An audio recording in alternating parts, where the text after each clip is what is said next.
Hello students, welcome है आपका आपके खुद के यूट्यूब चैनल जिसका नाम है सीजी आकाश सर में। पिछले क्लासेस में हम लोगों ने मल्टीपल चॉइस यानी चूज द करेक्ट ऑप्शन का क्वेश्चन नंबर 1 से लेकर 7 तक हम लोगों ने सॉल्व कर लिया था। आज हम लोग को देखना है क्वेश्चन नंबर 2। क्वेश्चन नंबर 2 हमसे क्या कहता है, right the names of any two acid. दो एसिड का नाम लिखना है। फाउंड मतलब पाया जाता है। फाउंड इन द फूड जो कि फूड में पाया जाता है। दैट वी ईट जिसको हम लोग खाते हैं। इसका सीधा सा अगर हम लोग मतलब निकालें तो ऐसा फूड का नाम बताइए जिसको हम लोग खाते हैं और उसमें कुछ एसिड पाया जाता है। तो उस एसिड से हम लोग को क्या लिखना है, नाम। एक बार फिर अगर मैं आपको एकदम सिंपल वे में समझाने का कोशिश करूं तो ऐसा फूड, ऐसा खाना जिसको हम लोग खाते हैं और उसमें एसिड पाया जाता है, तो उस एसिड का भी नाम लिखना है और जिस खाना में, फूड में पाया जाता है उसका भी नाम लिखना है। कैसे लिखेंगे देखिए, बहुत आसान है। इस चैप्टर को जब हम लोग पढ़ रहे थे तो इस चैप्टर का फ्रंट पेज में ही हम लोग को दिया था सोर्स ऑफ एसिड दिया था, फिर एसिड का नाम दिया था, सोर्स ऑफ बेस, फिर बेस का नाम दिया था हम लोग को। तो उसी में से आप कोई सा भी दो लिख सकते हैं। जैसे आपको आंसर में क्या लिखना है, अब देखिए आंसर नंबर 2 डालिएगा। फिर आंसर नंबर 2 में डाल के आपको यहाँ क्या लिखना है, हेडिंग फूड, और फूड लिखना है और उनमें जो एसिड पाया जाता है उस एसिड का नाम लिखना है। यहाँ हेडिंग क्या डाल देना है, एसिड। फूड में आप बताइए, जैसे एप्पल, पहला हम लोग नाम लिखते हैं एप्पल। एसिड की बात हो रही है क्योंकि केवल एप्पल को बताइए हम लोग खाते हैं कि नहीं खाते हैं, खाते हैं। एप्पल में एसिड पाया जाता है कि नहीं, पाया जाता है। कौन सा एसिड पाया जाता है एप्पल में, मेलिक एसिड। कौन सी एसिड, मेलिक एसिड। इसको मैंने आपको शुरुआत में भी बता चुका हूं, ठीक है। तो ये ऐसा फूड है जिसको हम लोग खाते हैं और इसमें एसिड पाया जाता है, मेलिक एसिड। तो उस फूड का नाम भी बताना था और उस फूड में जो एसिड पाया जाता है उसका नाम भी बताना है। दोनों नाम हम लोगों ने लिख लिया है। सेकेंड नंबर, बताइए सबके घर में टमाटर खाया जाता है कि नहीं, खाया जाता है टमाटर। और टमाटर भी खट्टा होता है, मतलब टमाटर में भी एसिड पाया जाता है और टमाटर में जो एसिड पाया जाता है उसका क्या नाम है, ऑक्जेलिक एसिड, ठीक है। तो उसको हम लोग खाते हैं। टोमेटो को हम लोग खाते हैं और टोमेटो में कौन सा एसिड पाया जाता है, ऑक्जेलिक एसिड। और भी बहुत सारी चीजें हैं लेकिन हम लोग को दो ही लिखना है। फिर भी एक एक्स्ट्रा आप याद रखे रहिए, थर्ड, इमली। इमली जानते हैं सब कोई जानते हैं। इमली को इंग्लिश में हम लोग क्या बोलते हैं, टेमेराइंड। तो हम लोगों ने क्या लिख लिया यहाँ पर, टेमेराइंड। और इमली हम लोग खाते हैं क्योंकि उसी फूड को लिखना है जिसको हम लोग खाते हैं और उसमें एसिड भी पाया जाना चाहिए। तो टेमेराइंड में कौन सा एसिड पाया जाता है, तो टी से ही स्टार्ट होता है, टार्टरिक एसिड। जिसको आपको याद रखना है, दैट इज टार्टरिक एसिड, ठीक। तो इस तरीके से आप 3 याद कर लीजिए, इनमें से कोई सा भी 2 याद कर सकते हैं और उसको आंसर में आपको ऐसे ही करके लिखना है, आपको 2 में 2 मार्क्स मिल जाएगा। तो इस तरीके से हम लोगों ने क्वेश्चन नंबर 2 क्या कर लिया, कंप्लीट। बस आपको ऐसे ही लिखना है, एक तरफ हेडिंग डालना है फूड का आंसर शीट में, एक तरफ डालना है हेडिंग एसिड का। फूड में एप्पल लिख देना है, एप्पल में कौन सा एसिड पाया जाता है, malic acid. Tomato, oxalic acid. 2 बोला था, कोई सा भी 2 लिख दीजिए। ये आंसर हो गया अपना 2 कंप्लीट। अब हम लोग चलते हैं आंसर नंबर 3 में, ठीक। तो अब बारी है स्टूडेंट क्वेश्चन नंबर 3 की। क्वेश्चन नंबर 3 हमसे क्या क्या है, फर्स्ट ऑफ ऑल हम लोग इसको रीड कर लेते हैं। Question number 3 given to us, that is how do we distinguish between, मैंने बिटवीन को शॉर्ट फॉर्म में लिख दिया है BW, between acids and basis using an olfactory indicators. मैंने बताया था कहीं पर भी ऑल्फैक्टरी वर्ड आपको मिल जाए, ऑल्फैक्टरी साइंस का वर्ड है। किसका वर्ड है, साइंस का वर्ड है ऑल्फैक्टरी। और ऑल्फैक्टरी का रिलेशन है डायरेक्टली स्मेल से। आप ऐसे समझ जाइए कि साइंस में ऑल्फैक्टरी बोला जाता है और इसी ऑल्फैक्टरी को इंग्लिश के टर्म में स्मेल बोला जाता है। ठीक, तो बोला है हमसे कि ऑल्फैक्टरी इंडिकेटर का यूज करके हम लोग एसिड और बेस को कैसे डिस्टिंग्विश कर सकते हैं, कैसे पता कर सकते हैं, कैसे निर्धारित कर सकते हैं ऑल्फैक्टरी इंडिकेटर्स के थ्रू कि ये एसिड है और ये बेस है। तो यही क्वेश्चन में कहा है कि हाउ डू वी डिस्टिंग्विश, हम कैसे पता करेंगे एसिड और बेस के बीच ऑल्फैक्टरी इंडिकेटर का यूज करके। ऑल्फैक्टरी मतलब सीधा साधा ये है मतलब कि ऑल्फैक्टरी इंडिकेटर का यूज करके हम कैसे जानेंगे कि कौन एसिड है और कौन बेस है। तो मैंने आपको इसको इंडिकेटर्स वाले लेक्चर में पढ़ाया हुआ है, शायद ये लेक्चर नंबर 3 है। अगर आप वो पढ़े होंगे तो आपको बहुत अच्छा याद होगा। मैंने इसका बहुत सुंदर नोट्स बनवाया था, उसका नोट्स मेरे को सबसे पसंद आया, सबसे ज्यादा जो मैंने बनवाया हुआ था। उसको यहाँ देख लेते हैं, फिर इसका थ्योरी देखेंगे कि आपको एग्जाम में कैसे लिखना है और कैसे नोट्स बनाना है। पहले समझते हैं इसको। इसमें देखिए दो ही ऑल्फैक्टरी इंडिकेटर्स में हम लोग की बुक में दो चीज की बात कही गई है। Olfactory indicators. अब इसके आंसर को समझने से पहले मैं आपको बता दूं कि ऑल्फैक्टरी का सीधा संबंध किससे है? स्मेल से।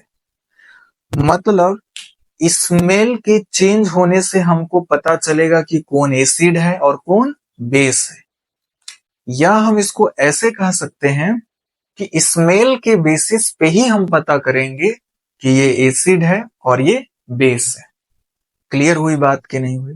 ठीक, तो पहला इसमें कौन आता है? ओनियन। अब देखिएगा ओनियन के केस में अगर आपने क्या किया, एसिड डाला, क्या डाला? एसिड। तो एसिड डालने पे इसके स्मेल में कोई चेंज नहीं होगा, no change in smell, no change in smell, मतलब स्मेल जैसा का तैसा रहेगा, एज इट इज। लेकिन जैसे ही ओनियन में हम लोगों ने बेस डाल दिया, क्या डाल दिया? बेस, इस ओनियन का स्मेल क्या हो जाएगा? गायब हो जाएगा, खत्म हो जाएगा। ओनियन में जैसे ही हम लोगों ने क्या डाला? बेस डाला, इस ओनियन से जो गंध आता है ना, प्याज से जो गंध आता है, स्मेल आता है, वो गायब हो जाएगा बेस डालने पे। समझ में आएगा? डिसअपियर हो जाएगा, दिखेगा ही नहीं, डिसअपियर, डिसअपियर हो जाएगा स्मेल ऑफ स्मेल। स्मेल हमको दिखेगा ही नहीं, गायब हो जाएगा स्मेल। यही था अपना कॉन्सेप्ट। फिर से समझते हैं, देखिए इसको समझाता हूं मैं। प्याज है और प्याज में देखा हूं बहुत खतरनाक महकता है प्याज, ठीक है, प्याज का खुद का गंध होता है। अब स्मेल के बेसिस पे ओनियन हमको कैसे बताता है कि कौन एसिड है और कौन बेस है? सुनिए ध्यान से। प्याज का स्मेल आ रहा है, आपने उसमें एसिड डाला, एसिड डालने से प्याज के गंध में, प्याज के स्मेल में कोई परिवर्तन नहीं आएगा, कोई चेंज नहीं आएगा, जैसा का तैसा रहेगा। आप समझ जाइएगा कि वो डाला गया जो सब्सटेंस था, जो लिक्विड था, जो सॉल्यूशन था, वो एसिड था। क्योंकि एसिड प्याज में अगर डाला जाए तो प्याज का स्मेल चेंज नहीं होता, नो चेंज इन स्मेल, अगर एसिड डाल रहे हैं तो। लेकिन अगर हम लोग प्याज में बेस डाल रहे हैं तो जैसे ही आप प्याज में बेस डाले, प्याज का जो स्मेल था वो गायब हो जाएगा। क्या हो जाएगा? गायब। लेकिन एसिड डालने पे ओनियन का स्मेल चेंज नहीं होता है, जैसे पहले आ रहा था स्मेल वैसे अभी भी आएगा। एसिड डालने पे उसकी स्मेल में कोई चेंज नहीं होगा। लेकिन जैसे ही आपने बेस डाला, ओनियन का स्मेल गायब हो गया, डिसअपियर हो गया, दिखना ही बंद हो गया। समझ आई बात कि नहीं? ये मैंने आपको नोट्स में बनवाया था। दूसरा क्या है अपना, वो भी देख लेते हैं। दूसरा था अपना वेनिला। ये भी एक ऑल्फैक्टरी इंडिकेटर था। कौन? वेनिला। अब वेनिला के केस में क्या होता था, सेम केस। अगर वेनिला में आप लोगों ने एसिड डाला तो वेनिला की स्मेल में भी कोई चेंज नहीं होता था, एकदम सेम। याद करने में आप लोग को ज्यादा प्रॉब्लम नहीं होगा, no change in smell. But जैसे ही आप लोगों ने वेनिला में बेस डाला, इसका अपने आप स्मेल गायब हो जाएगा, डिसअपियर ऑफ स्मेल। ये कहानी है, एक बार मैं देख लेता हूँ पूरा फ्रेम में अपना आ रहा है या नहीं आ रहा। आ रहा है, नो प्रॉब्लम, ठीक। वेनिला के भी केस में सेम है। देखिए, वेनिला में अगर आपने एसिड डाला तो वेनिला की स्मेल में कोई चेंज ही नहीं होगा। पहले जैसे स्मेल था वेनिला का, अभी भी स्मेल वैसे ही होगा वेनिला का, ठीक है। तो समझ जाएंगे वो क्या है, एसिड, अगर स्मेल में चेंज नहीं हो रहा है तो। फिर दूसरा, अगर हम लोग बेस डालेंगे वेनिला में तो वेनिला का जो भी गंध था, जो भी स्मेल था, वो गायब हो जाएगा। समझ जाएंगे कि वो बेस है, क्योंकि बेस वेनिला का स्मेल को पूरा क्या कर देता है, खत्म कर देता है, गायब कर देता है। जैसे ओनियन के केस में हुआ था, तो दोनों का केस क्या है, बहुत इजी है। एक का याद किए, दूसरा। ओनियन में भी अगर आप एसिड डालिएगा तो उसकी स्मेल में कोई चेंज नहीं होगा। वेनिला में भी आप एसिड डालिएगा, उसकी स्मेल में कोई चेंज नहीं होगा। ओनियन में अगर बेस डाले तो उसका स्मेल गायब, वेनिला में भी बेस डाले स्मेल गायब, सेम है। अब इसका हम लोग देखते हैं नेक्स्ट स्लाइड में कि कैसे आपको इसका आंसर राइटिंग करना है, ठीक है। अब चलिए स्टूडेंट, हम लोग देख लेते हैं आंसर नंबर 3 को। अभी तो हम लोगों ने समझ लिया, अब इसका आंसर राइटिंग देख लेते हैं। आंसर राइटिंग में ये आपको थोड़ा सा बड़ा दिख रहा होगा, हल्का सा एकदम, बट इसका लैंग्वेज क्या है, इजी। अगर आपने एक पोर्शन याद कर लिया ना, तो आपको दूसरा पोर्शन ये तुरंत दो सब याद हो जाएगा इजिली, ठीक है। इसका एक छोटा वर्जन भी दिखाऊंगा आपको मैंने नेक्स्ट स्लाइड में। अगर आपको वो पसंद आ रहा है तो वो वाला याद कर लीजिए, ये वाला पसंद आ रहा है तो ये। बेसिकली मेरा फेवरेट ये है, क्योंकि इसका लैंग्वेज इजी है और आपको जल्दी याद होगा, और अगर एक बार समझ लिए तो आप खुद से भी बना सकते हैं इसको, ठीक। देखते हैं। ऑल्फैक्टरी इंडिकेटर्स लाइक ओनियन और वेनिला। आपको पता है कि हमारे बुक में ऑल्फैक्टरी इंडिकेटर ओनियन और वेनिला ही है। तो ओनियन या वेनिला कैन हेल्प कर सकता है डिस्टिंग्विश, ये पता करने में एसिड और बेस के बीच।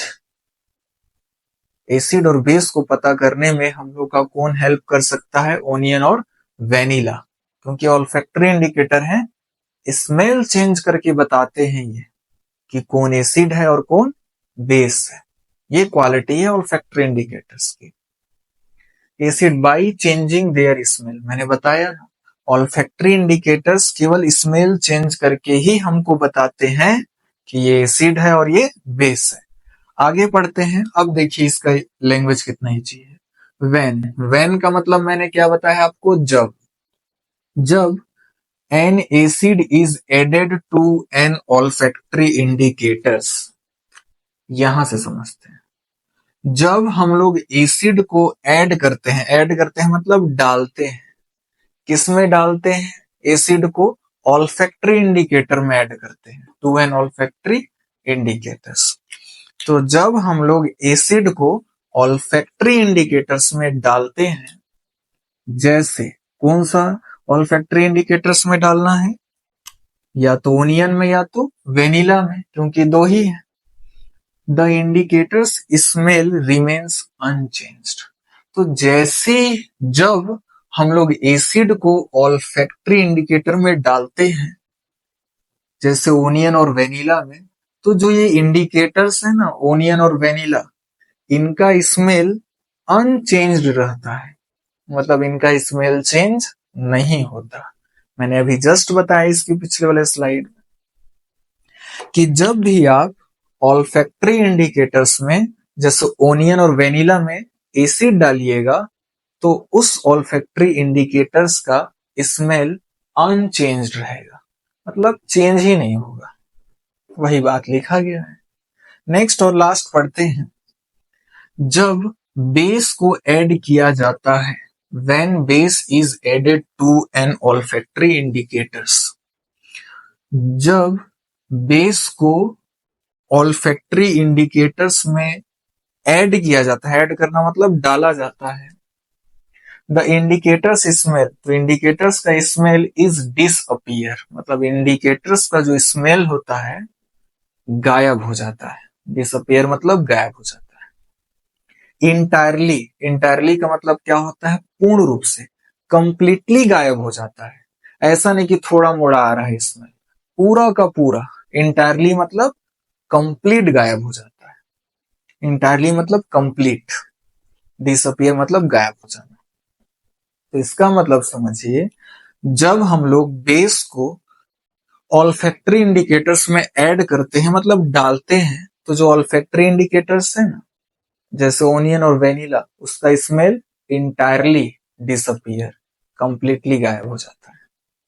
देखिए इसका लैंग्वेज इजी लगा, स्क्रीनशॉट लीजिए, नोट्स बनाइए। अगर ये आपको अच्छा नहीं लग रहा है तो इसका भी एक मेरे पास अल्टरनेटिव आंसर है, वो दूसरा याद कर लीजिए। अभी नेक्स्ट स्लाइड में देखते हैं उसको, ठीक है। तो अब हम लोग स्टूडेंट देखते हैं क्वेश्चन नंबर 3 का आंसर। नंबर 3 हम लोगों ने एक आंसर देखा। अगर आपको वो पसंद नहीं आ रहा है या बड़ा लग रहा है तो आप इस आंसर को भी याद कर सकते हैं। मजे की बात यह है कि जितना भी मैंने ब्लैक पेन में ये लिखा है उसका पहला पोर्शन था जो पिछला आंसर में हम लोगों ने देखा था, उसका यहां तक सेम है, यहीं तक बस ये 2-2.5 लाइन चेंज हुआ है।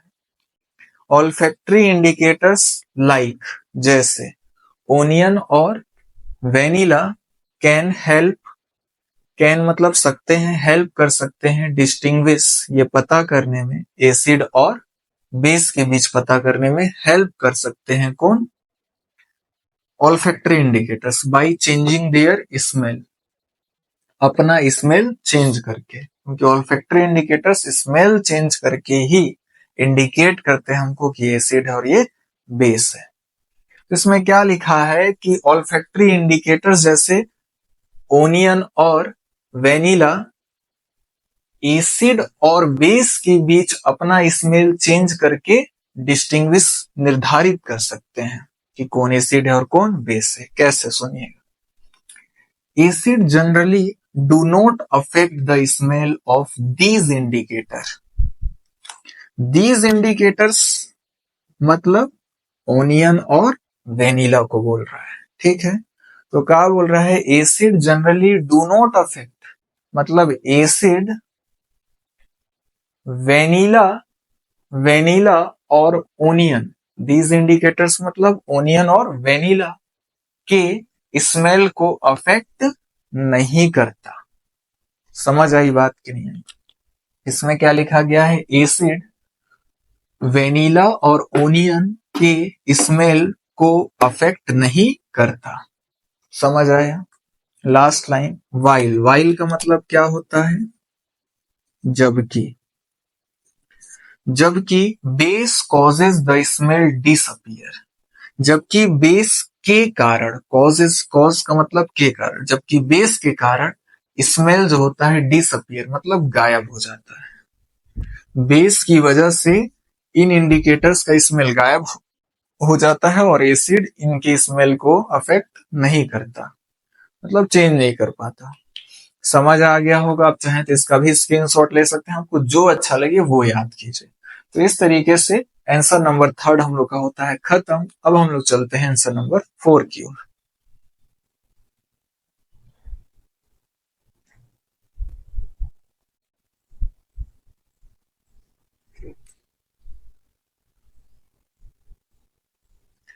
तो देखिए स्टूडेंट, अब बारी है क्वेश्चन नंबर 4 की। क्वेश्चन नंबर 4 में एक बार पढ़ देता हूं आप लोग के सामने। क्वेश्चन नंबर 4 क्या है? The pH of fresh milk is 6। जो फ्रेश मिल्क होता है उसका pH वैल्यू कितना होता है? 6। What will be the pH when it sets into curd? जब मिल्क कर्ड में सेट हो जाता है, मतलब कर्ड में चेंज हो जाता है, तो कर्ड का pH क्या होगा? ये कहा है हम लोग की बुक में।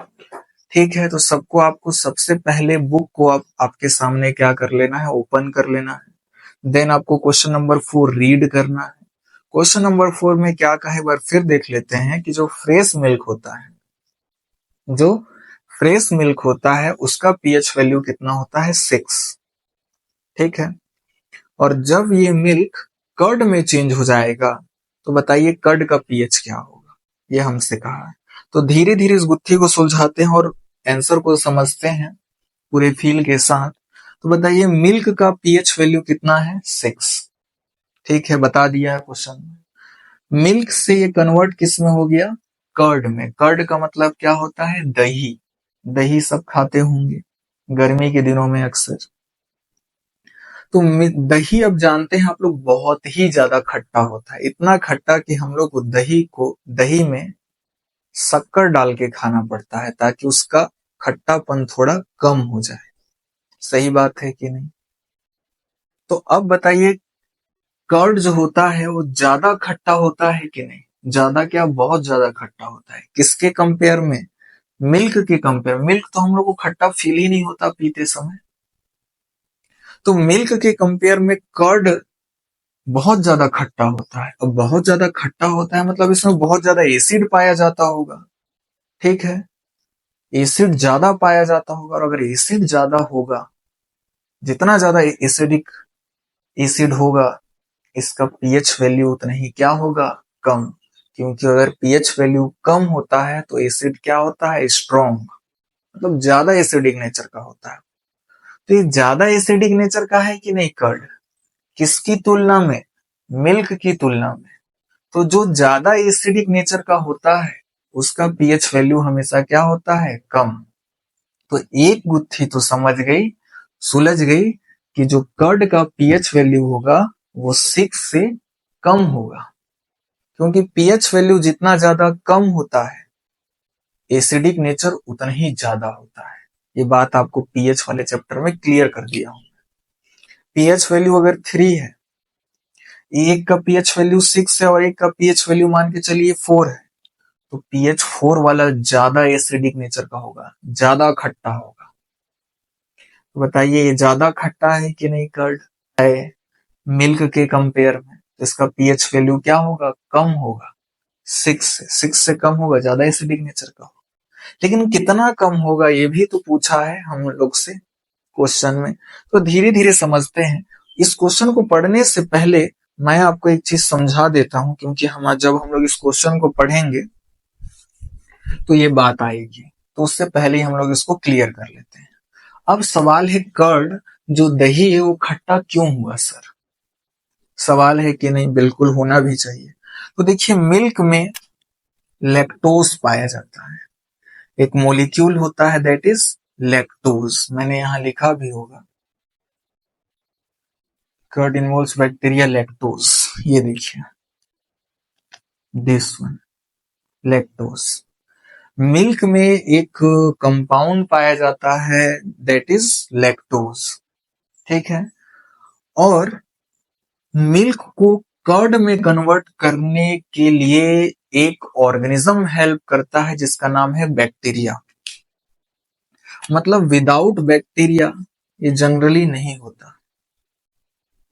मतलब बैक्टीरिया के ही हेल्प से मिल्क कर्ड में कन्वर्ट होगा। और कौन सा बैक्टीरिया, ये सबको पता होगा। एक बैक्टीरिया होता है जिसका नाम होता है lactobacillus lacti. I repeat, lactobacillus lacti bacteria होता है जो मिल्क को कर्ड में कन्वर्ट कर देता है। अगर आप चाहते हैं तो याद कर सकते हैं, या नॉर्मली केवल बैक्टीरिया लिख दीजिए। ठीक है, तो मिल्क को कर्ड में कन्वर्ट करने का काम कौन करता है, बैक्टीरिया। अब सवाल है सर ये खट्टा क्यों हुआ? पहले तो मिल्क खट्टा नहीं था, इसका भी आंसर मिलेगा आपको। मिल्क के अंदर क्या पाया जाता है, लैक्टोज, बिल्कुल ये आपको याद रखना है। और ये जो बैक्टीरिया होता है लैक्टोबैसिलस लैक्टी बैक्टीरिया, ये लैक्टोज को कन्वर्ट कर देता है लैक्टिक एसिड में। किसमें कन्वर्ट कर देता है, मैं यहां लिख देता हूं लैक्टिक एसिड। लैक्टिक एसिड में कन्वर्ट कर देता है।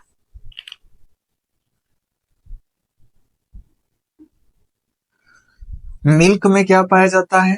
लैक्टोज, और लैक्टोज को बैक्टीरिया किस में कन्वर्ट कर दिया? लैक्टिक एसिड में। और जैसे ही लैक्टोज लैक्टिक एसिड में कन्वर्ट हुआ, वो अब क्या बन गया? कर्ड बन गया, दही बन गया। और ये दही खट्टा क्यों हुआ? लैक्टिक एसिड की वजह से। समझ आया? तो इसमें खट्टा क्यों हुआ ये भी क्लियर हो गया। तो इसका पीएच वैल्यू कम होगा कि नहीं होगा? बिल्कुल होगा, क्योंकि ये ज्यादा एसिडिक नेचर का है इससे। ठीक, अब आपको फील आया होगा कि जब मिल्क कर्ड में कन्वर्ट हो जाता है तो वो कर्ड खट्टा क्यों हो जाता है?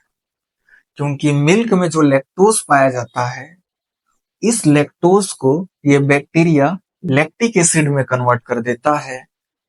तो मिल्क अब क्या बन गया? कर्ड बन गया। जैसे ही लैक्टोज लैक्टिक एसिड में कन्वर्ट हुआ, वो मिल्क नहीं रह जाएगा, क्या बन जाएगा? कर्ड। और कर्ड लैक्टिक एसिड की वजह से हम लोग को बहुत खट्टा लगता है। पूरा फीलिंग आ गया? तो और इसका ये जो लैक्टिक एसिड होता है, इसका पीएच रेंज क्या होता है? 4.5 से 5.5। ये आपको याद रखना है डाटा, ठीक है? याद ही रखना पड़ेगा।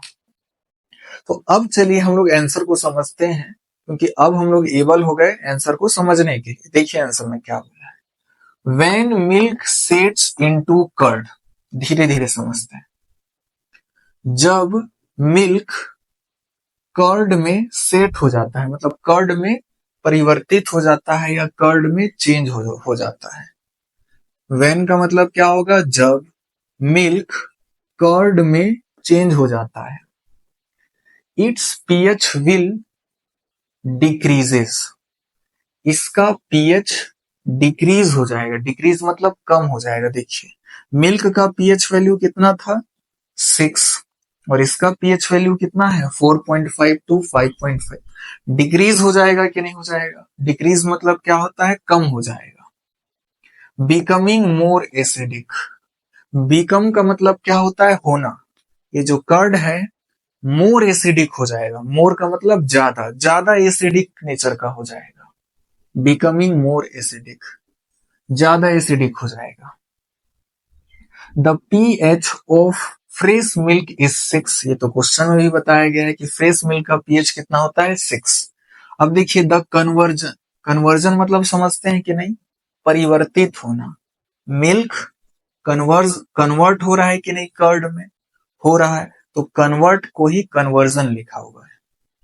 The conversion of milk, milk का कन्वर्जन इनटू कर्ड, मिल्क का कर्ड में कन्वर्जन, कन्वर्जन मतलब कन्वर्ट हो, conversion of milk into curd. Involve का मतलब क्या होता है? शामिल होना। मेरे सब बातों को ध्यान से सुनिएगा। इन्वॉल्व का मतलब क्या होता है? शामिल होना। तो जो कन्वर्जन ऑफ मिल्क होता है ना इनटू कर्ड, मिल्क का कर्ड में कन्वर्जन में कौन इन्वॉल्व होता है? कौन शामिल होता है? बैक्टीरिया शामिल होता है, क्योंकि बिना बैक्टीरिया के मिल्क कर्ड में चेंज नहीं होगा। तो शामिल होता है बैक्टीरिया, और ये कन्वर्ट करता है। बैक्टीरिया किसको कन्वर्ट करता है? लैक्टोज को लैक्टिक एसिड में कन्वर्ट कर देता है। Lactose into lactic acid. Which का मतलब जो, लोअर द पीएच। यही लैक्टिक एसिड पीएच को क्या कर देता है? कम कर देता है, क्योंकि एसिड बनेगा तो पीएच वैल्यू कम होगी इसकी। पहले इसमें तो एसिड नहीं था, इसमें एसिड बना, तो इसके कंपेयर में तो पीएच वैल्यू कम होगी, क्योंकि एसिड है। एसिड जितना ज्यादा रहेगा पीएच उतना कम होगा। The pH of curd falls, falls मतलब गिर जाना। जो द पीएच ऑफ कर्ड, जो कर्ड का जो पीएच है वो गिर के, विद इन मतलब के अंदर, किस रेंज के अंदर हो जाता है? 4.5 से लेकर 5.5 के रेंज के अंदर हो जाता है, बीच में होता है। 4.5 से 5.5 के बीच में हो जाएगा इसका कर्ड का पीएच। समझ आया कि नहीं? मेन कहानी यहां थी, इसको आप नोट करके शॉर्ट नोट्स बना लीजिएगा, जिससे आपको इसका आंसर समझने में क्लियर होगा। मिल्क का, फ्रेश मिल्क का पीएच कितना होता है? 6। मिल्क में क्या पाया जाता है? लैक्टोज। और मिल्क को कर्ड में चेंज कौन करता है? बैक्टीरिया। अगर आप चाहें, अगर आप कॉपी को अपना ज्यादा अफेक्टिव बनाना चाहते हैं तो बैक्टीरिया का नाम भी लिख सकते हैं, दैट इज लैक्टोबैसिलस लैक्टी। मिल्क को लैक्टोबैसिलस लैक्टी बैक्टीरिया कर्ड में कन्वर्ट कर देता है। और कैसे करता है? मिल्क में क्या पाया जाता है? लैक्टोज। और ये बैक्टीरिया लैक्टोज को ही किसमें कन्वर्ट कर देता है? लैक्टिक एसिड में। तो जैसे ही लैक्टोज लैक्टिक एसिड में कन्वर्ट हुआ, अब वो मिल्क नहीं रहा, अब वो क्या बन गया? कर्ड। तो लैक्टिक एसिड बनने की वजह से कर्ड क्या हो जाता है? खट्टा। और इसका पीएच वैल्यू क्या हो जाता है? कम, क्योंकि जितना ज्यादा एसिडिक नेचर उतना कम पीएच। समझ आई बात की नहीं आई? तो वही कहा गया है, जब मिल्क कर्ड में कन्वर्ट हो जाता है तो इसका पीएच क्या हो जाएगा? डिक्रीज हो जाएगा। मिल्क कर्ड में कन्वर्ट हुआ तो पीएच कम हो गया कि नहीं? 6 से 4.5 से लेकर 5.5। बिकमिंग मोर एसिडिक, ज्यादा एसिडिक हो जाता है। कर्ड तो ज्यादा एसिडिक होगा ही मिल्क के कंपेयर में। The pH of fresh milk is 6, पहले से जानते हैं। The conversion of milk into curd, milk का कन्वर्जन किसमें? कर्ड में। इसमें कौन इन्वॉल्व होता है? Involves bacteria. इसमें बैक्टीरिया शामिल होता है इस कन्वर्जन में, मिल्क को कर्ड में कन्वर्ट करने के लिए। और ये किसको कन्वर्ट करता है? मैंने बताया है, लैक्टोज को किस में कन्वर्ट कर देता है? लैक्टिक एसिड में। तो converting lactose into lactic acid, clear हो गया? ये लैक्टोज को किस में कन्वर्ट कर देता है? लैक्टिक एसिड में। विच, जो लोअर द पीएच, और ये लैक्टिक एसिड ही क्या करता है? इसकी पीएच वैल्यू को कम कर देता है, क्योंकि एसिड जितना स्ट्रॉन्ग होगा, जितना ज्यादा होगा, पीएच वैल्यू उतनी कम होगी। The pH of curd falls within, तो जो कर्ड का जो पीएच है वो कितना नीचे गिर जाता है? विद इन मतलब के अंदर, 4.5 से 5.5 के रेंज के अंदर गिर जाता है इसका पीएच। किससे गिर गया? 6 से। 6 से नीचे गिर के कितना हो गया? 4.5 से 5.5। यही है इसका आंसर। आप स्क्रीनशॉट लेकर के इसका नोट्स बना सकते हैं। अगर आपको ये वाला क्वेश्चन भी ज्यादा प्रॉब्लम कर रहा है तो इसका भी अल्टरनेटिव एक आंसर है, जो कि हम लोग नेक्स्ट स्लाइड में देखते हैं, ठीक है?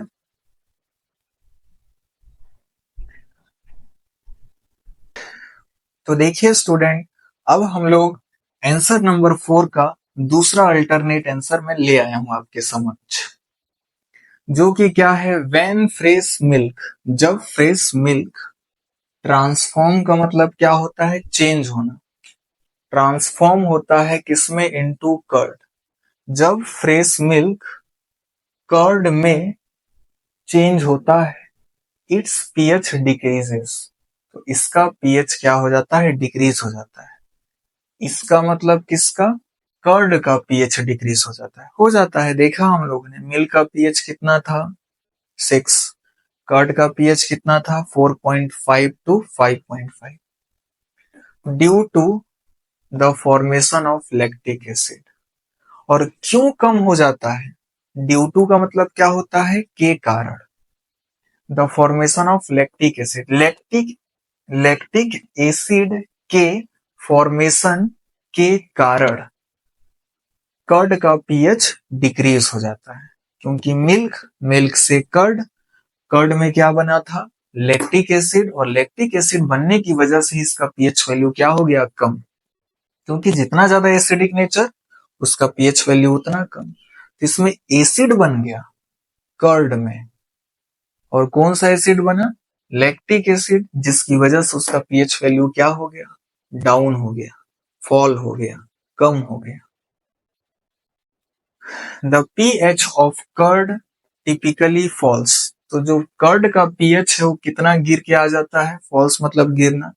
किसके रेंज में आ जाता है? बिटवीन 4.5 से 5.5 के बीच हो जाता है। मतलब जो कर्ड है, कर्ड का पीएच 4.5 भी हो सकता है, 4.6 भी हो सकता है, 4.7 भी हो सकता है, 4.8 भी हो सकता है, 4.9 भी हो सकता है, 5 भी हो सकता है, 5.1 भी हो सकता है, 5.2 भी हो सकता है, 5.3 भी हो सकता है, 5.4 भी हो सकता है और लास्ट 5.5 भी हो सकता है। मतलब 4.5 से लेकर 5.5 इसके बीच तक कुछ भी हो सकता है कर्ड का पीएच। तो अगर आपको ये वाला आंसर अच्छा लग रहा है तो आप इस वाले आंसर को भी नोट कर सकते हैं। अब हम लोग चलते हैं नेक्स्ट आंसर नंबर 5। ठीक है,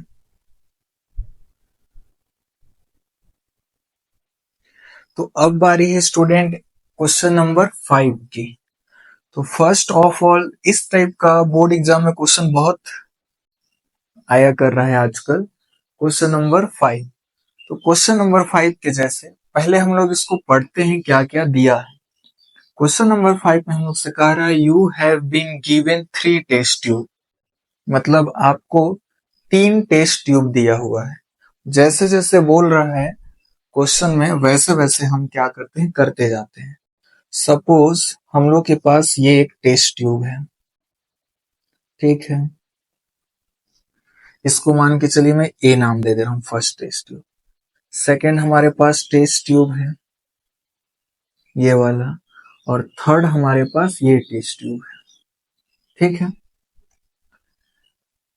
इतना कहा, फर्स्ट लाइन कंप्लीट हो गया।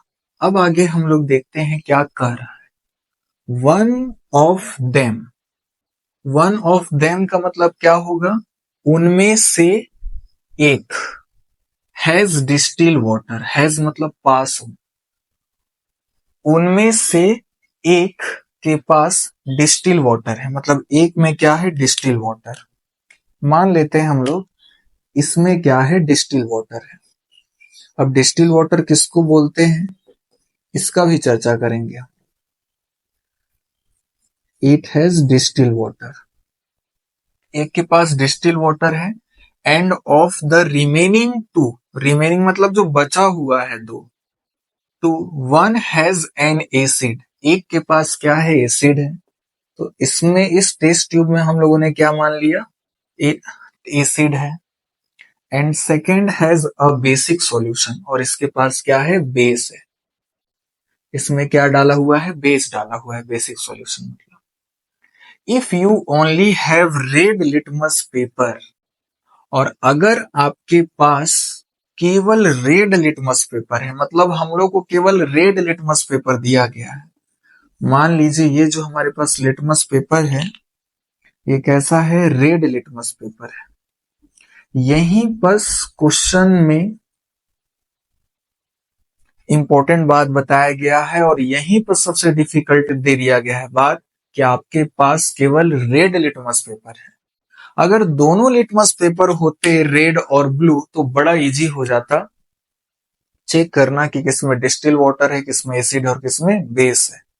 लेकिन गेम यहीं पर खेल दिया है।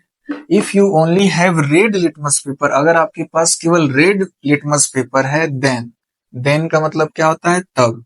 How will you identify the nature of solution in each test tube, हर एक टेस्ट ट्यूब में जो सॉल्यूशन डाला हुआ है उसका नेचर आप कैसे पता कीजिएगा। जैसे अभी तो मैं लिख दिया हूं डिस्टिल वाटर एसिड बेस, लेकिन जब हम लोग लैब में यहां पर रहेगा डिस्टिल वाटर, लैब में एसिड रहेगा और लैब में बेस रहेगा, तो देख के तो हम लोग बता नहीं सकते कि इस टेस्ट ट्यूब में एसिड है या इस टेस्ट ट्यूब में बेस है या इस टेस्ट ट्यूब में क्या है डिस्टिल वाटर है, क्योंकि देखने पे सब पानी के जैसे कलरलेस दिखेंगे। तो उस समय हम लैब में कैसे पता करेंगे कि इसमें बेस है, इसमें एसिड है और इसमें डिस्टिल वाटर है। हम लोग को पता करने के लिए केवल एक ही चीज दिया गया है, that is red litmus paper. और रेड लिटमस पेपर के हेल्प से ही हम लोग को आइडेंटिफाई करना है कि किस टेस्ट ट्यूब में बेस है, किस टेस्ट ट्यूब में एसिड है और किस टेस्ट ट्यूब में क्या है डिस्टिल वाटर है। इतना तक अभी हम लोगों ने क्वेश्चन को समझा। अब देखिए इसका कॉन्सेप्ट क्या है। कॉन्सेप्ट में हम लोगों ने पढ़ा हुआ है, वो मैं यहां लिख देता हूं कि जो एसिड होता है वो ब्लू लिटमस पेपर को, ब्लू लिटमस पेपर को जो एसिड होता है वो रेड लिटमस पेपर में क्या कर देता है, कन्वर्ट कर देता है। रेड लिटमस में क्या कर देता है, कन्वर्ट कर देता है। ये बात मैंने थ्योरी वाले चैप्टर में भी आपको बता चुका है। किसमें, इंडिकेटर्स वाले। तो जो एसिड होता है वो ब्लू लिटमस पेपर को किस में चेंज कर देता है, रेड में चेंज कर देता है। हाँ, तो हम लोग यहाँ थे स्टूडेंट्स कि जो एसिड होता है वो ब्लू लिटमस पेपर को रेड लिटमस पेपर में क्या कर देता है, कन्वर्ट कर देता है। और जो बेस होता है वो जस्ट उल्टा काम करता है। बेस रेड लिटमस को ब्लू लिटमस में क्या कर देता है, कन्वर्ट कर देता है। ये बात आपको पता होनी चाहिए, तभी आप इसको समझ पाइएगा। तो पहला चीज क्या, ये हम लोग इंडिकेटर्स में बात किए गए हैं कि जो एसिड होता है वो ब्लू लिटमस पेपर को किसमें कन्वर्ट कर देगा, रेड लिटमस पेपर में। और जो बेस होगा वो रेड लिटमस पेपर को ब्लू लिटमस पेपर में चेंज कर देगा। ठीक, इतना समझ गए। अब हम लोग के पास केवल क्या है, रेड लिटमस पेपर है। और रेड लिटमस पेपर की हेल्प से हम लोग को तीनों को बताना है। ठीक है, थोड़ा मुश्किल है लेकिन समझिएगा तो इजी लगेगा आपको। अब देखिए क्या होगा, अभी हमको पता नहीं है। सबसे पहले सवाल है कि सर डिस्टिल वाटर क्या होता है। ठीक है, डिस्टिल वाटर, देखिए सबसे प्योर वाटर को ही हम लोग क्या बोलते हैं, डिस्टिल वाटर। और प्योर वाटर कौन सा होता है, ये मैं बता देता हूं कि जब आसमान से पानी गिरता है, ठीक है, आसमान से पानी गिर रहा है, वही डिस्टिल वाटर है। क्योंकि आसमान से जो पानी गिर रहा है वो सबसे प्योर फॉर्म में होता है।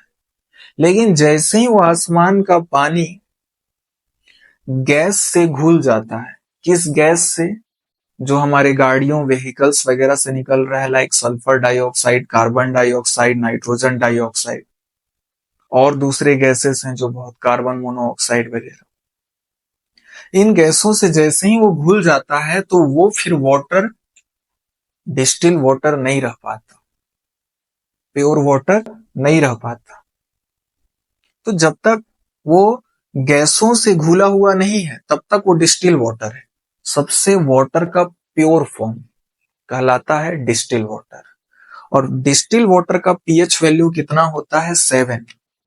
डिस्टिल वाटर का पीएच वैल्यू कितना होता है, 7। ये आपको पता होना चाहिए। ठीक है, तो अब सुनिए कैसे चेक करेंगे। क्वेश्चन सब कोई बुक अपने सामने ओपन कर लीजिएगा, क्योंकि समझाने के लिए मुझे थोड़ा सा स्पेस का नीड है। तो इसको मेरे को क्या करना पड़ेगा, इरेज करना पड़ेगा, तब हम लोग समझेंगे। रेड लिटमस पेपर है और तीनों हम लोग को टेस्ट ट्यूब दिया गया है। पता करना है कि किसमें एसिड है, किसमें बेस और किसमें डिस्टिल वाटर है। तो थोड़ा सा पहले स्पेस के लिए मैं इरेज कर लेता हूं इसको।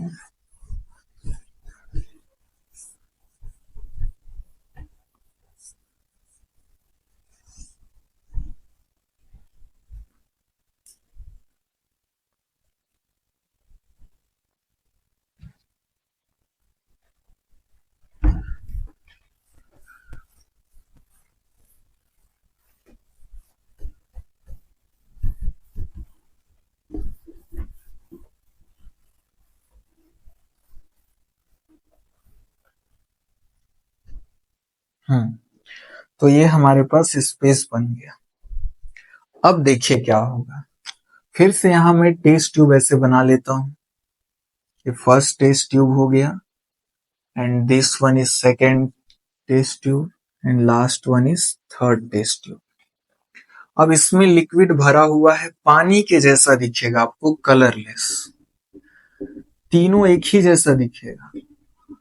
ये भी कलरलेस दिखेगा पानी के जैसे, ये भी कलरलेस दिखेगा पानी के जैसे, ये भी कलरलेस दिखेगा पानी के जैसे। इसलिए हम देख के पता नहीं कर सकते which one is acid, which one is base, and which one is distil water. कैसे पता करेंगे अब, डिस्टिल वाटर का पीएच वैल्यू क्या होता है, 7।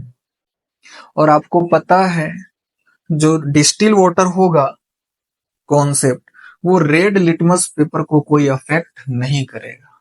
क्योंकि रेड लिटमस पेपर को या तो एसिड अफेक्ट कर सकता है या तो बेस। जो पीएच वैल्यू 7 है वो अफेक्ट नहीं करता। तो अब क्या सुन देखिएगा कैसे करें।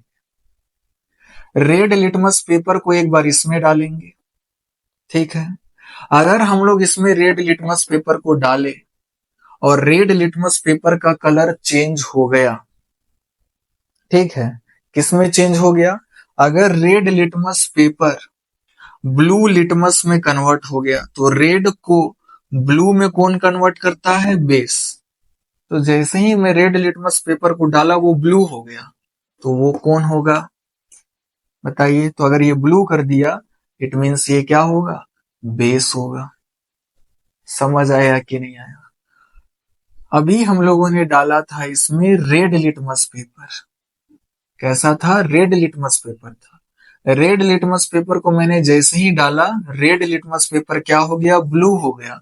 तो रेड लिटमस पेपर को ब्लू लिटमस में कौन कन्वर्ट करता है? बेस। तो समझ आ गया कि इसके अंदर जो भी है वो क्या है? बेस। ठीक। अब हमारे पास जो लिटमस पेपर बना है वो कैसा बन गया है? ब्लू। बना है कि नहीं ब्लू? देखिए मिला था रेड, लेकिन जैसे ही बेस में डाला वो कैसा हो गया? ब्लू हो गया। अब ब्लू लिटमस पेपर को मान के चलिए मैंने इसमें डाला, एग्जाम्पल के लिए ब्लू को इसमें डाला, और ब्लू से वो कैसा हो गया? रेड कलर का हो गया। ये ब्लू लिटमस पेपर से कैसा हो गया? Red litmus paper. तो ब्लू लिटमस पेपर को रेड लिटमस पेपर में कौन कन्वर्ट करता है? एसिड। इट मींस इस टेस्ट ट्यूब में कौन है? एसिड है। अब जो लिटमस पेपर डाले ब्लू, ब्लू से कैसा हो गया? रेड। तो अब फाइनली हम लोग के पास जो लिटमस पेपर बचा वो कैसा बचा? रेड लिटमस पेपर बचा। और रेड लिटमस पेपर को आप यहाँ डालिएगा और रेड लिटमस पेपर के अगर कलर में कोई चेंज नहीं आया तो वो कौन सा वाटर होगा? Distil water. क्योंकि डिस्टिल वाटर ना रेड कलर लिटमस पेपर को चेंज करेगा, ना ब्लू वाला रहता तो भी चेंज नहीं होता। मतलब साफ है कि डिस्टिल वाटर किसी भी लिटमस पेपर का कलर चेंज नहीं करता। अगर आप रेड लिटमस पेपर डाल रहे हैं तो वो रेड ही रहेगा डिस्टिल वाटर में। ब्लू लिटमस पेपर अगर आप डिस्टिल वाटर में डाल रहे हैं तो वो ब्लू ही रहेगा। ब्लू वाला ब्लू ही रहेगा, रेड वाला रेड ही रहेगा, कोई कलर चेंज नहीं होगा। तो कैसा वाटर होगा? Distil water. समझ आया कि नहीं आया? एकदम बेहतरीन। देखिए मिला था केवल रेड ही लिटमस पेपर, और रेड लिटमस पेपर की हेल्प से हम लोग तीनों टेस्ट ट्यूब में पता कर लिए भैया कि तीनों की किसमें एसिड है, किसमें बेस और किसमें सॉल्ट है। इसको भी हम लोग समझे, इसका नोट्स भी अभी हम लोग देखेंगे आगे। ठीक है, तो क्या कि एक बार फिर रिपीट कर दे रहा हूँ, फिर दूसरा कंडीशन भी आपको बता दे रहा हूँ कि जरूरी नहीं कि ऐसे ही हो हम लोग के साथ। कभी शुरू में डिस्टिल वाटर भी मिल सकता है, बाद में एसिड भी मिल सकता है, बाद में बेस भी मिल सकता है, बट आइडिया आपको कॉन्सेप्ट लग गया होगा। रेड लिटमस पेपर को मैंने इसमें डीप किया तो रेड किस में कन्वर्ट हो गया? रेड लिटमस पेपर ब्लू में कन्वर्ट हो गया। तो रेड लिटमस पेपर को ब्लू लिटमस पेपर में कौन कन्वर्ट करता है? बेस। तो जैसे ही मैंने रेड लिटमस पेपर को इसमें डाला, रेड किस में कन्वर्ट हो गया? ब्लू में। इट मींस इसके अंदर क्या है? बेस। अब रेड लिटमस पेपर था, डालने के बाद ब्लू हो गया तो ब्लू लिटमस पेपर बन गया। ब्लू लिटमस पेपर को अगर मैं मान के चलिए इसमें डाल रहा हूं तो ब्लू से ब्लू लिटमस पेपर किस में कन्वर्ट हो गया? रेड लिटमस पेपर में कन्वर्ट हो गया। तो ये क्या हो जाएगा? एसिड। क्योंकि ब्लू लिटमस पेपर को रेड लिटमस पेपर में कौन कन्वर्ट करता है? एसिड कन्वर्ट करता है। अब ब्लू लिटमस पेपर से हमारे पास रेड लिटमस पेपर बन गया, क्योंकि ब्लू को जब हम लोगों ने एसिड में डाला तो blue litmus paper red litmus paper में कन्वर्ट हो गया। और जब मैंने रेड लिटमस पेपर को इसमें डीप किया जिसका कलर चेंज नहीं हुआ, इट मीन्स ये क्या है? Distil water. ये तो मैंने अभी आप लोगों को बताया। और क्या क्या हो सकते हैं संभावनाएं, उसके बारे में चर्चा हम लोग करते हैं। जैसे यहाँ पर एक ट्विस्ट आ सकता था, इसको आप सबसे पहले समझ गए, नोट कर लीजिए स्क्रीनशॉट। अब समझिएगा क्या होगा। यहाँ पर एक थोड़ा सा हर कॉन्सेप्ट हर तरीके से हर एंगल से समझते हैं इसको। अब देखिए पहला वाला तो सेम है, रेड लिटमस पेपर डाला तो रेड किस में कन्वर्ट हो गया? ब्लू में। तो रेड लिटमस पेपर को ब्लू लिटमस में कौन कन्वर्ट करता है? Base. It means it's has base. इस टेस्ट ट्यूब के पास क्या होगा? बेस होगा। ठीक है, और रेड लिटमस पेपर किस में कन्वर्ट हो गया? ब्लू लिटमस पेपर में। ठीक। अब मान के चलिए मैंने ब्लू लिटमस पेपर को इसमें डाला और ब्लू लिटमस पेपर का कलर चेंज ही नहीं हुआ, तो आप लोग बताइए इस टेस्ट ट्यूब में क्या रहा होगा। अगर ब्लू लिटमस पेपर को मैं इस टेस्ट ट्यूब में डीप कर रहा हूं और डीप करने के बाद भी ब्लू लिटमस पेपर का कलर चेंज नहीं हो रहा है, मतलब इसमें डिस्टिल वाटर होगा। मैं हर एंगल को आपको दिखा रहा हूं कि जरूरी नहीं कि ऐसी लाइन से चले। आप लोग तो समझ ही रहे होंगे, जरूरी थोड़े ना कि पहला में बेसिक हो, दूसरा में एसिड हो और तीसरा में डिस्टिल वाटर, अलग अलग भी तो हो सकता है, ऐसी संभावनाएं भी हो सकती है। तो अगर ब्लू लिटमस पेपर को मैंने इसमें डीप किया और इसका कलर नहीं चेंज हुआ, मतलब ये डिस्टिल वाटर है। क्योंकि मैंने आप लोग को बताया कि डिस्टिल वाटर किसी भी लिटमस पेपर का कलर चेंज नहीं करता। अगर आप डिस्टिल वाटर में ब्लू लिटमस पेपर डाल रहे हैं तो ब्लू का ब्लू ही रहेगा, रेड लिटमस पेपर डाल रहे हैं तो रेड का रेड ही रहेगा, कलर चेंज नहीं हुआ, मतलब वो डिस्टिल वाटर है। तो ब्लू लिटमस पेपर को मैंने डाला और वो लिटमस पेपर ब्लू ही रहा, इट मीन्स इस टेस्ट ट्यूब के पास क्या है, डिस्टिल वाटर है। क्लियर हो गया इतना? ठीक। अब फिर ब्लू लिटमस पेपर को मैंने डीप किया थर्ड वाले में और ब्लू से ये कैसा हो गया, रेड लिटमस पेपर हो गया। और ब्लू लिटमस पेपर को रेड लिटमस पेपर में कौन कन्वर्ट करता है, एसिड, मतलब इसके पास क्या होगा, एसिड होगा। ऐसी भी संभावनाएं हो सकती है। तो देखिए एक ही लिटमस पेपर से हम लोगों ने तीनों को पता कर लिया।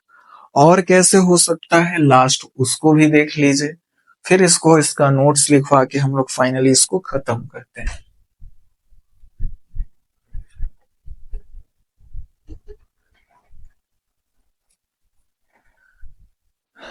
और संभावनाएं क्या हो सकती है, हमको कौन सा गिवन था litmus paper, red litmus paper. Red litmus paper को मैंने इस टेस्ट ट्यूब के अंदर डीप किया और रेड लिटमस पेपर का कलर चेंज ही नहीं हुआ। तो रेड लिटमस पेपर को इसके अंदर डालने पर भी इसका कलर चेंज नहीं हो रहा है, मतलब ये डिस्टिल वाटर है। समझ आ गई बात? ठीक है, ऐसा भी केस हो सकता है। अब तो ये रेड लिटमस पेपर को यहां डाला तो रेड ही रहा, कलर चेंज नहीं हुआ, मतलब डिस्टिल वाटर। अब ये रेड ही लिटमस पेपर। अब इस रेड लिटमस पेपर को मैं इसमें डाल रहा हूं, ठीक है, और ये मान के चलिए रेड लिटमस पेपर को जैसे ही मैंने इसमें डाला तो रेड लिटमस पेपर कैसे बन गया, ब्लू लिटमस पेपर में कन्वर्ट हो गया। तो रेड लिटमस पेपर को ब्लू लिटमस में कौन कन्वर्ट करता है, बेस। कौन करता है, बेस करता है। जैसे ही मैंने रेड को डाला तो ये कैसा हो गया, ब्लू हो गया, मतलब इसके अंदर क्या होगा, बेस होगा। क्योंकि रेड लिटमस पेपर को ब्लू लिटमस पेपर में केवल बेस ही कन्वर्ट करता है, इट मींस इसके अंदर क्या भरा हुआ है, बेसिक सॉल्यूशन भरा हुआ है इसके अंदर। अब ब्लू लिटमस पेपर को मैंने मान के चलिए इसके अंदर डीप किया और इसका कलर चेंज नहीं हुआ, ब्लू का ब्लू ही रहा, क्योंकि अब तो ये डिस्टिल वाटर होगा, तो ये क्या हो जाएगा अपना, डिस्टिल वाटर। तो इस तरीके से हम लोग केवल रेड लिटमस पेपर की हेल्प से तीनों टेस्ट ट्यूब में पता कर सकते हैं कि किसमें डिस्टिल वाटर है, किसमें बेस है। अरे डिस्टिल वाटर का केस तो पहले ही देख लिए हम लोग, यहाँ को मिटाते हैं। मैं सोचा डिस्टिल वाटर वाला केस हम लोगों ने नहीं देखा है। देखिए रेड को डीप किए, रेड ही रहा, मतलब डिस्टिल वाटर है। फिर रेड को डीप किए, ब्लू में कन्वर्ट हो गया, तो इसका मतलब क्या है, बेस। दो में तो डिस्टिल वाटर होगा नहीं। अब ब्लू को मैं इसमें डीप किया तो ये ब्लू से किस में कन्वर्ट हो गया, रेड में कन्वर्ट हो गया। तो बताइए ब्लू लिटमस को रेड लिटमस में कौन कन्वर्ट करता है, एसिड, इट मींस इसके पास क्या होगा, एसिड होगा। तो इस तरीके से रेड लिटमस पेपर की हेल्प से हम लोगों ने डिस्टिल वाटर पता कर लिया, बेस पता कर लिया, एसिड पता कर लिया। समझ आया? आप इसको समझ लीजिए, अच्छे से नोट्स में बना लीजिए। अब इसका मैं आंसर आपको लिखा देता हूं नेक्स्ट स्लाइड में। तो अब स्टूडेंट आंसर नंबर 5 प्रस्तुत है आपके सामने। अब हम लोग इसको पढ़ते हैं और जैसे जैसे, वैसे तो मैंने समझा दिया, फिर एक बार इसके अकॉर्डिंग समझा दे रहा हूं मैं आंसर को आपको, ठीक है। If you take red litmus, if का मतलब क्या होता है अगर, अगर आप रेड लिटमस पेपर लेते हैं, टेक मतलब लेना, to a test tube, test tube में रेड, अगर आप रेड लिटमस पेपर लेते हैं, यहां तक समझ गए, ठीक। To a test tube containing distil water, अगर आप रेड लिटमस पेपर लेते हैं टेस्ट ट्यूब में, जो क्या कंटेन कर रहा है, कंटेन कर रहा है मतलब रख रहा है अपने पास, डिस्टिल वाटर रख रहा है। समझते समझते चलते हैं यहां से, ये है अपना, मान के चलिए एक टेस्ट ट्यूब, और ये अगर डिस्टिल वाटर कंटेन कर रहा है अपने पास, और हम लोग इसमें रेड लिटमस पेपर लेते हैं, कैसा लेते हैं, red litmus paper, there will be no change in colour, तो हमारे पास कैसा लिटमस पेपर दिया था हमको, रेड लिटमस पेपर, और अगर हम किसी भी रेड लिटमस पेपर को टेस्ट ट्यूब के अंदर डीप करते हैं, डालते हैं, और रेड लिटमस पेपर का कलर चेंज नहीं होता है, इट मीन्स ये जो था वो डिस्टिल वाटर था। कैसा था, डिस्टिल वाटर था। क्लियर हो गया कि नहीं हो गया, ठीक है। यही कहा है, there will be no change in colour, colour में कोई चेंज नहीं होगा। बात समझ आ गई, पहली लाइन यहां पर से। That is, it is neutral, मतलब ये क्या है, न्यूट्रल है, क्योंकि कलर में अगर, लिटमस पेपर के अगर कलर में चेंज नहीं हो रहा है, मतलब वो न्यूट्रल है। न्यूट्रल कहने का मतलब ना वो एसिडिक है ना वो बेसिक है, मतलब उसका पीएच वैल्यू क्या होगा, 7, और पीएच 7 किसका होता है, वाटर का होता है। इट इज न्यूट्रल मतलब वो क्या होगा, वाटर होगा। यहां तक हम लोगों ने समझ लिया। If the colour change that is, it becomes blue, देखिए रेड लिटमस पेपर था, निकलने के बाद भी कैसा रहेगा, रेड रहेगा, क्योंकि इसके कलर में कोई चेंज ही नहीं हुआ। रेड को डाले, रेड ही रहा कि नहीं रहा, रहा। अब हम इसको दूसरे टेस्ट ट्यूब में डाल रहे हैं। If the colour change it becomes blue, red को मैंने इस टेस्ट ट्यूब में डाला, और ये रेड से लिटमस पेपर कैसा हो गया, ब्लू लिटमस पेपर हो गया। कैसा हो गया, ब्लू। तो बताइए, रेड को, रेड लिटमस पेपर को ब्लू लिटमस पेपर में कौन कन्वर्ट करता है, बेस, मतलब वो क्या होगा, बेस होगा, लिखा होगा। इट बिकम्स ब्लू, देन का मतलब क्या होता है, तब, इट इज बेस, तब वो क्या होगा, बेस होगा। And if the litmus that has turned blue becomes red, red colour. अब इसको तीसरे टेस्ट ट्यूब में डालता हूं, किसको, ब्लू लिटमस पेपर को, और ब्लू लिटमस पेपर किसमें टर्न हो जाता है, टर्न मतलब कन्वर्ट हो जाता है, रेड लिटमस पेपर में कन्वर्ट हो जाता है। तो ब्लू लिटमस पेपर को जैसे ही मैंने इसमें डाला, रेड में कन्वर्ट हो गया, और ब्लू लिटमस पेपर को रेड लिटमस पेपर में कौन कन्वर्ट करता है, एसिड। इसका मतलब ये टेस्ट ट्यूब क्या कंटेन कर रहा है, एसिडिक सॉल्यूशन कंटेन कर रहा है, एसिड कंटेन कर रहा है। इफ का मतलब अगर, if the litmus that has turned blue, जो ब्लू में टर्न हो जाए, टर्न मतलब बदल जाए, ब्लू बिकम्स रेड, ब्लू कैसा हो जाए, बिकम मतलब होना या बनना, तो कैसे टर्न होगा, ब्लू रेड हो जाएगा, अगेन फिर से, देन तो ब्लू रेड हो गया, देन दैट सॉल्यूशन भी एसिडिक, तो वो सॉल्यूशन कैसा होगा, एसिडिक सॉल्यूशन होगा। आई बात समझ। ये आपका क्या था, आंसर, और जैसे जैसे आंसर बोला था मैंने वैसे वैसे यहाँ पर आपको समझा दिया। रेड लिटमस पेपर को एक ऐसे सॉल्यूशन में डीप किए, रेड लिटमस पेपर का कलर चेंज नहीं हुआ, रेड का रेड ही रहा, मतलब इसके अंदर क्या है, न्यूट्रल सॉल्यूशन है। न्यूट्रल मतलब ना वो एसिडिक है ना वो बेसिक है, मतलब उसका पीएच वैल्यू कितना होगा, 7, क्योंकि पीएच वैल्यू जिसका 7 होता है, ना वो एसिडिक होता है ना वो बेसिक होता है, और कौन होता है वो, वाटर। वाटर का पीएच वैल्यू 7 होता है, मतलब ये वाटर है इसके अंदर। समझ आया? रेड लिटमस पेपर को मैंने इसमें डाला और रेड लिटमस पेपर का कलर चेंज नहीं हुआ, मतलब यहाँ क्या है, न्यूट्रल सॉल्यूशन है। न्यूट्रल सॉल्यूशन कौन होता है? वाटर। फिर रेड लिटमस पेपर को मैंने दूसरे टेस्ट ट्यूब में डाला और रेड लिटमस पेपर का कलर रेड से किस में कन्वर्ट हो गया? ब्लू में कन्वर्ट हो गया। मत तो रेड लिटमस पेपर को ब्लू लिटमस पेपर में कन्वर्ट कौन करता है? बेस। तो इस टेस्ट ट्यूब के अंदर क्या होगा? बेस। फिर ब्लू लिटमस पेपर को मैंने थर्ड टेस्ट ट्यूब के अंदर डाला और इसमें भी क्या हो रहा है? थर्ड टेस्ट ट्यूब में डाला और इसमें ब्लू लिटमस पेपर किसमें टर्न हो गया? रेड कलर में चेंज हो गया। तो ब्लू लिटमस पेपर को रेड लिटमस पेपर में कन्वर्ट करने का काम कौन करता है? एसिड करता है। मतलब इस टेस्ट ट्यूब के अंदर क्या होगा? एसिड होगा, क्योंकि एसिड ही वो है, सॉल्यूशन है जो ब्लू लिटमस पेपर को रेड में कन्वर्ट कर देता है, और यही आंसर है। तो इस तरीके से आंसर नंबर 5 हम लोग का क्या हो गया? कंप्लीट हो गया। अब हम लोग देखते हैं नेक्स्ट इस वीडियो लेक्चर का लास्ट, या तो फिर इतना ही तक इस वीडियो लेक्चर को खत्म करते हैं। नेक्स्ट वीडियो लेक्चर में हम लोग